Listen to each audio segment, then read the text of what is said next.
Lebanese President Joseph Aoun has begun talks in Paris with French President Emmanuel Macron, focusing on economic reforms and efforts to stabilize Lebanon amid rising tensions surrounding the fragile ceasefire between Israel and Hezbollah.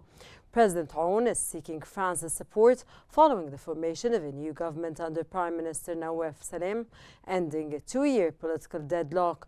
The discussions also addressed the full implementation of the November ceasefire agreement and broader regional stability.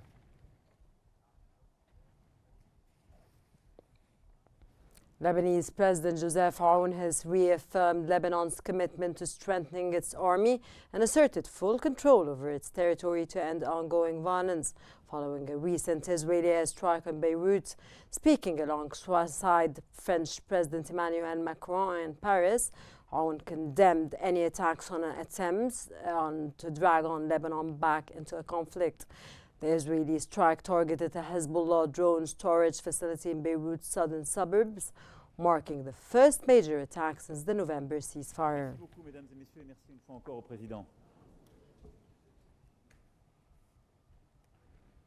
French President Emmanuel Macron has condemned Israel's recent airstrikes on Hezbollah in Beirut, saying there is no justification for the attack. The strike, which targeted a building in the southern suburbs of Beirut, marked Israel's first major operation in the Lebanese capital since the November ceasefire.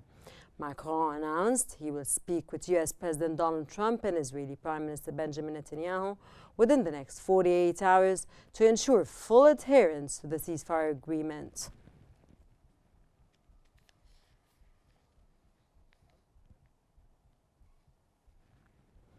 Israeli Prime Minister Benjamin Netanyahu has vowed that Israel will strike any threat anywhere in Lebanon following the first Israeli airstrike on Beirut's southern suburbs since the November ceasefire with Hezbollah.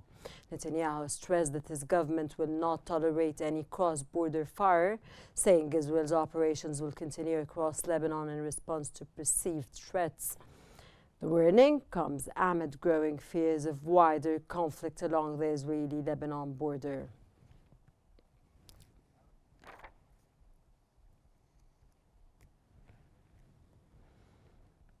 Israeli Defense Minister Israel Katz has threatened to bomb Beirut's southern suburbs, which is Hezbollah's main stronghold, in response to any attempt to target northern Israel.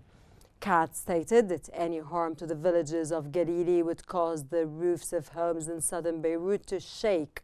He also warned the Lebanese government that Israel would enforce the ceasefire agreement with Hezbollah.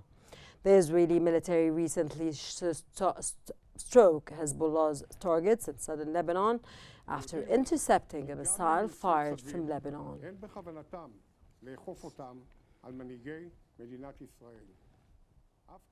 Egyptian Foreign Minister Badr Abdulati has called for the full implementation of the ceasefire agreement in southern Lebanon and also demanded the immediate and complete withdrawal of Israeli forces.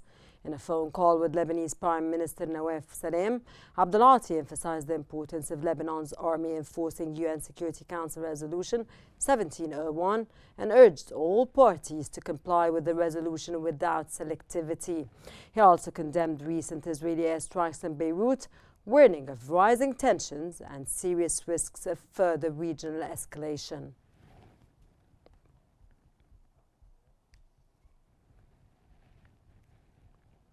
The United Nations has expressed deep concern over renewed violence along the Blue Line following rock fire from southern Lebanon and retaliatory Israeli airstrikes, marking the first on Beirut since the ceasefire took effect.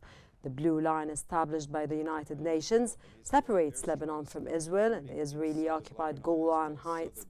Any crossing of the line is considered a violation of UN Security Council Resolution 1701. The United Nations urged all parties to exercise maximum restraint and avoid further escalation that could endanger civilian lives. According to the UN, nearly 1 million people have returned to southern Lebanon since the ceasefire began, but over 93,000 remain displaced. The conflict has claimed more than 4,000 lives in Lebanon.